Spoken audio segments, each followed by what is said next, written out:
Bagong taon, bagong pagkakataon upang linisin ang mga kalat ng ating nakaraang taon. Kasama na rin po dyan ang paglilinis ng ating mga kalsada. Dahil isa po sa mga hindi matapos-tapos na usaping kalsada ay ang mga street clearing violations na kinakaharap ng ating mga kada. Kaya po ngayong umaga, sasamahan tayo ng head ng Special Operations Group mula sa Metro Manila Development Authority o MMDA na si Sir Gabriel Go para ipaliwanag sa atin kung ano nga ba ang rules and regulations pagdating sa usaping street clearing. Good morning po, Sir Gabriel. Good morning po, no? It's an honor to be here. Lalong-lalo na po, as you said nga po, no? Napakalaking problema ng street clearing, mga sidewalk clearing. So, it's an honor to be here para at least makapagbigay ng kaunting kaalaman pa po sa ating mga kababayan. Sir Gabriel, panahon pa yata po ni MMDA Chairman Bayani Fernando away-away na talaga pagdating sa street clearing hanggang ngayon, ano na po ba ang estado? Ganun pa rin po ba? Marami pa rin po bang mga violators? At marami pa rin po bang away at debate ang nangyayari dahil sa mga pag-violate ng ating mga kalsada, ng ating mga sidewalks in particular? Totoo yan, no? Well, you spoken about the late chairman Bayani Fernando. He was one of the personnel talaga no, na naunang who declared na ang mga sidewalk, ang mga bangketa, it's not a part of a private property, or it's not even pinapayagan po na lagyan ng kung ano-ano mga hambalang yan. Ngayon nakikita natin mayroon mga extension ng garden, yung iba extension ng negosyo, and worse, may mga nakita pa tayo extension ng sala. Oh, wow! So, talagang it's a growing problem that we have to address. Kung hindi man po ngayon, but sooner or later, it will bring a bigger problem kung mapapabayaan po natin ito. Oo. Ano po ba talaga ang regulation tungkol dito para malinawan ng ating mga kada kung ano talaga yung sa kanila at ano yung for public use? Tama. Alam nyo, ang sidewalk kasi, no, legally, it's a safe passage para sa mga pedestrian. Yes. Lagi nga natin sinasabi, ang mga bangketa, ang mga sidewalk, it's beyond the commerce of men. Meaning, hindi po pwede ito maging extension ng negosyo. Correct. Hindi pwedeng maging extension ng mga karinderya, or whatsoever businesses that we have. Lagi natin sinasabi, walang masamang magnegosyo. It's just that we have to put it in proper place. So, one of the few regulations no, na lagi natin tatandaan, ang bangketa po or ang mga sidewalk, we have to have at least 1.2 meters. 1.2 to 1.5. That's the minimum na minimum width para po magkaroon ng isang safe passage. Bakit po 1.2 to 1.5? Bakit hindi na lang gawing 1? Or hindi na lang gawing 1.1? 1.2 to 1.5, it's because yan po ang standard measurement ng at least ng isang wheelchair.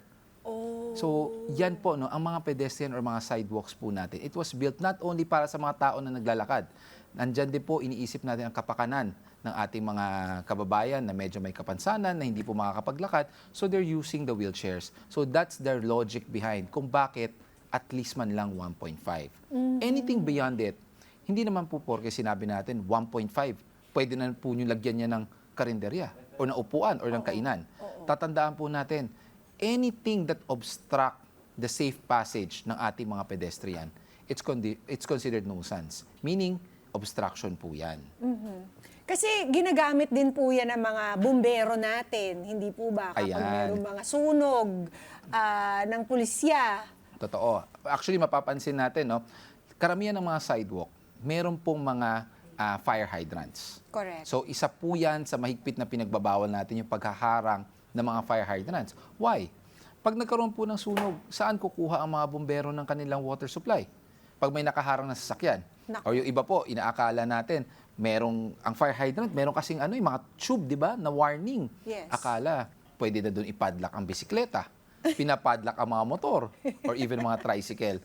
So, Malikhain talaga mga kababayan natin Lahat nagagawa ng ng True. ibang purpose. yung iba nga po, worse, makakita namin, nakakadena yung alagang aso. Hala. Unang-una, kawawa naman po yung aso. Oo. Pero then again, no, at the end of the day, ang mahalaga po dito is mabigyan natin, or sinasabi nga natin, it's about time na let's give back the sidewalk to the pedestrian. Bakit?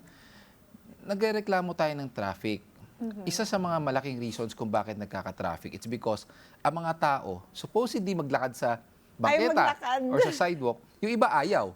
Sasabihin nila, maglalakad po kami sa sidewalk, may nakahambalang na kotse. Correct. Ang gagawin po namin sa kabilang kanto, lilipat kami sa kalsada. Might as well we just walk the entire street, no? Nakasabay ang mga sasakyan. So, unang-una, napakadelikado. Road safety issues. Pangalawa, babagal ang flow ng traffic. Bakit? Yung kotse automatic iiwas eh. Yes. Kung hindi man po makaiwas, medyo maraming tao, titigil.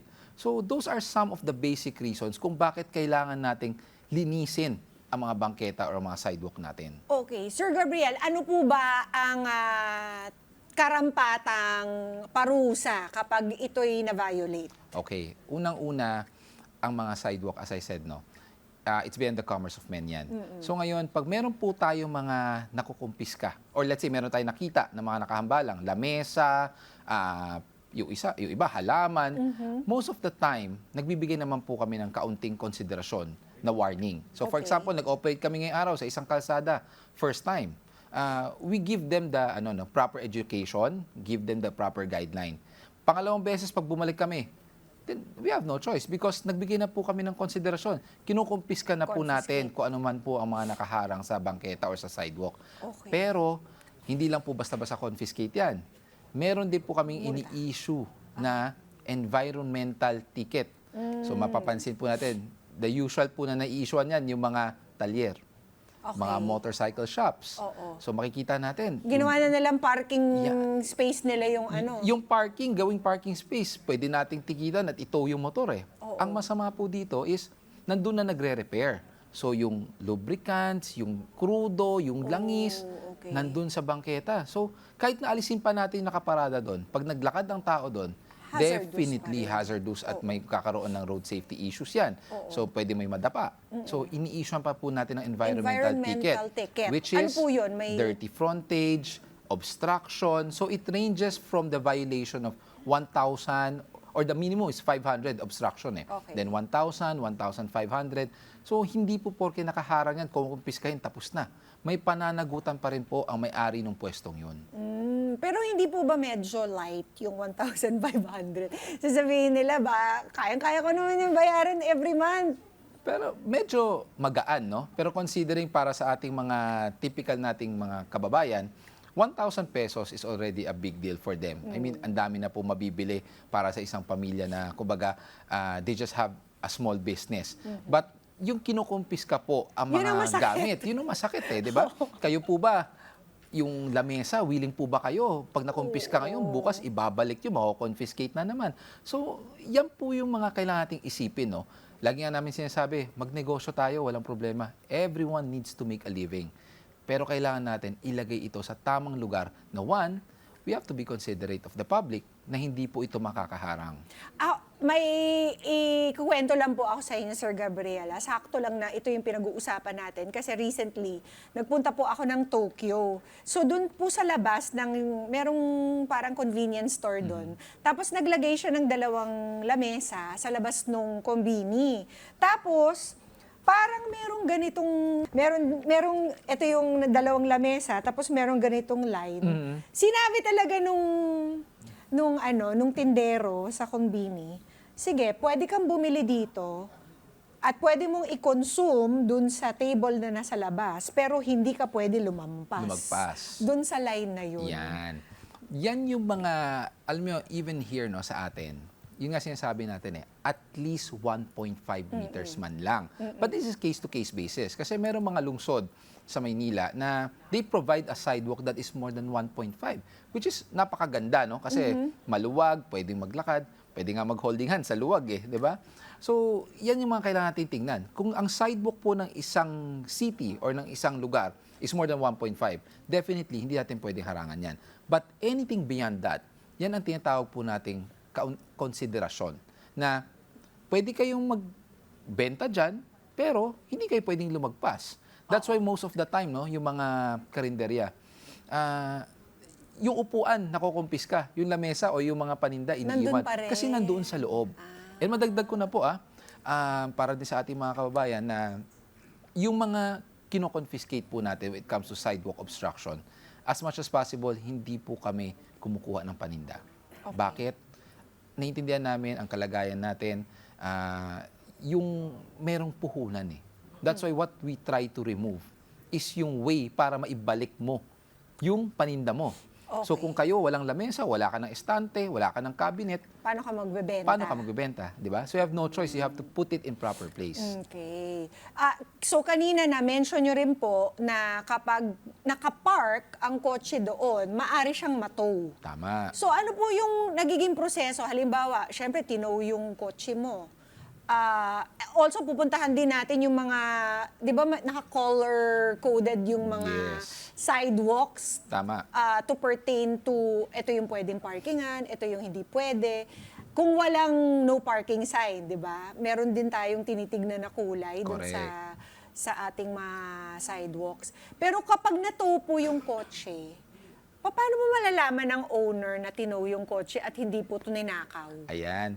Maraming mga may-ari ng kotse pagbaba ng kanilang mga building. Ako, nasa na yung kotse ko?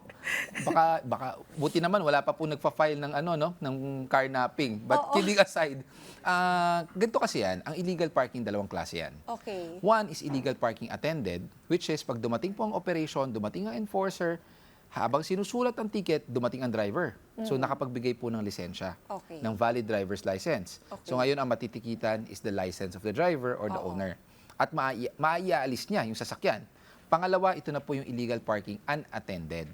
Meaning, dumating ang enforcer, dumating ang operation, wala pong driver at the time of Yes. apprehension. Wala pong matitikitang lisensya. Ang matitikitan is yung plate number ng sasakyan. Okay. So ngayon, natikitan na, tapos na.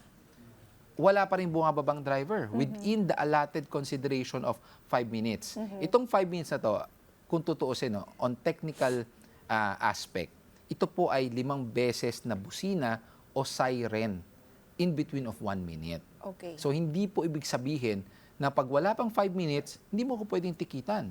Okay. Marami pong ganong instances. Oo. Boss, wala pang 5 minuto, ba't mo ko tinitikitan?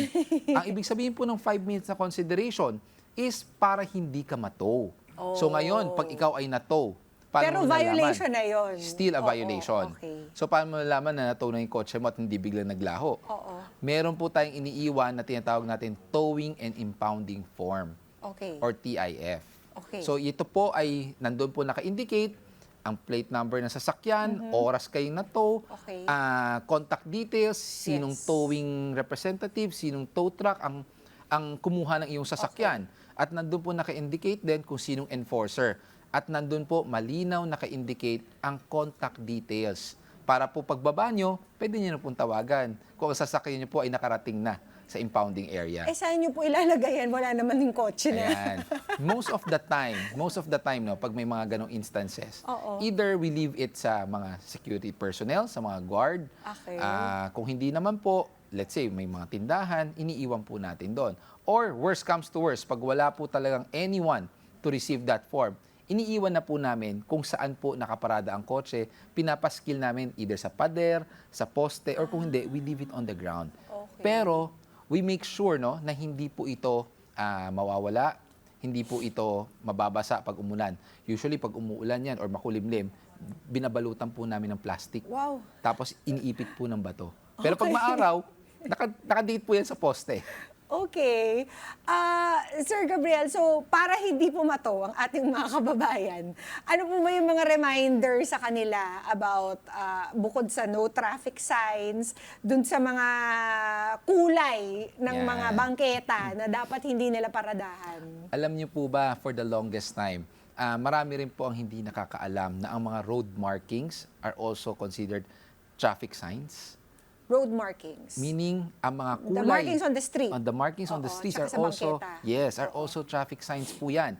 One, madalas na nakakalimutan or hindi po natin alam, ang curve, ang kurbada ng kalsada. Okay. Meron kasi mga instances, ang isang kalsada, meron pong parking ordinance, approved ordinance for parking. Ngayon, meron mahuhuli. Sasabihin, bakit mo ko hinuhuli? May one-side parking. Sir, nakapark po kayo sa curve. Pansinin niyo po, yung gilid ng kalsada, may marking niya na yellow, Yellow and and black. Ayun. Or yung mga zebra markings po Oo. natin. Bawal yun. Yes, Okay. bawal yan. Saka, under, may tinatawag po tayong Republic Act na meron pong ini-indicate doon na ang mga curve lines or kurbada ng kalsada at least 6 meters dapat free from any forms of obstruction. Bakit? Yung mga kubada, okay. Bakit? Kasi ang sasakyan, pag lumiko, may tendency matamaan ka kung Oo. masyado kang nakadikit sa Correct. curve. Oo. So that's one of the reasons. No? Hindi lang po ito para magkaroon kayo ng violation, but also to protect Yes. ang ating mga motorista. Okay. So yan yung mga iilang mga kailangan nating tingnan. No? Aside from the traffic sign that states no parking, merong mga linya. May mga ilang cities naglalagay po sila ng yellow marking. Ibig sabihin po nun, no parking. Yung iba nga po, mas kumbaga mas visible. Yung iba talaga naka-cross. Naka-cross tapos nakalagay no parking. Ano po yung pwedeng kulay? Well, normally naman po, wala kasi tayong standard as regard to the color kung saan pwedeng pumarada. Then again, yung nga sinasabi natin, merong mga cities, merong mga kalsada na merong pong mga parking ordinances. So, it is also one of the responsibilities, being a driver, na alamin po natin. Kasi automatic yan pag dumating tayo, pag pumarada, konting tingin lang, ay, merong sign, nakalagay no parking, lipat ko. Or bilang isang motorista, pag tiningnan po natin isang kalsada, na 2 lane lang po yan, at pumarada kayo on both side, we have to be considerate also. Paano pa magpo-flow ang traffic? So, there are some instances na, yes, wala pong road markings, wala pong traffic signs. So, it's up to us to be considerate and sensitive of the environment also. Mabuti pang maging safe, 'di ba? Tama. Manap na lang kayo talaga ng parking lot at maglakad Correct. sa mga sidewalks na sana ay hindi na encroach Yan. ng mga kababayan natin. Actually, yan yung reason why we are cleaning the sidewalk or clearing the So obstruction. will be a better walking, 'di ba? Yes, to City or encourage people country. to walk. Oo. I mean, Tama. yan din naman nangyayari sa mga ibang bansa. So, why can't we replicate it here? Naku, napakahirap po ng trabaho ninyo. I'm sure lagi kayong inaaway. Ano na lamang po yung mga parting words niyo para sa ating mga kababayan at mga reminders? Well, first and foremost, kami naman sa hanay po ng pagpapatupad ng batas, it's not just about hulihin kayo ng hulihin Ang sa amin, lahat po tayo gusto natin ng pagbabago, gusto natin Tama. ng disiplina, maayos na nalalakaran, maayos na environment. I think it's about time na magtulungan po tayo. We collaborate, we coordinate. Lahat naman po ng bagay, lahat ng problema sa kalsada, kung tayo po ay magtutulungan, madali natin maayos. And it's about time na wag na natin overuse ang salitang konsiderasyon. Considerations can always be given, but we have to think twice also. Kung lagi na lang pong hingi tayo ng konsiderasyon, paano pa natin mababago at paano natin mapupuntahan yung pagbabagong gusto po natin. So, yun lang po naman sa amin We implement the rules and regulations, we instill discipline back sa ating mga motorista, and it's about time to be more considerate and more sensitive sa ating mga surroundings. Tama. Maraming salamat, Sir Gabriel. At mag-ingat po kayo. Maraming salamat din po. At mga kada, ang pagmamaneho ay hindi po karapatan. At ito po ay pribilehyo lamang. Kaya laging tatandaan na tayo ay sumunod sa mga patakarang pangkalsada upang maiwasan anumang stress at hassle. At let's all, like Sir Gabriel said, let's all be considerate of others, not only our own interests, 'di ba? Kaya mag-ano na rin po tayo, mag-cooperate po tayo at wag na po nating awayin ang mga otoridad dahil it is for the greater good naman po. Mga Kanet 25, this is Pia Guanyamago. For more Kada Umaga updates, please click the subscribe button and follow us on Net25 social media pages at Net25 TV and at Net25 Entertainment Facebook page. See you guys. Bye!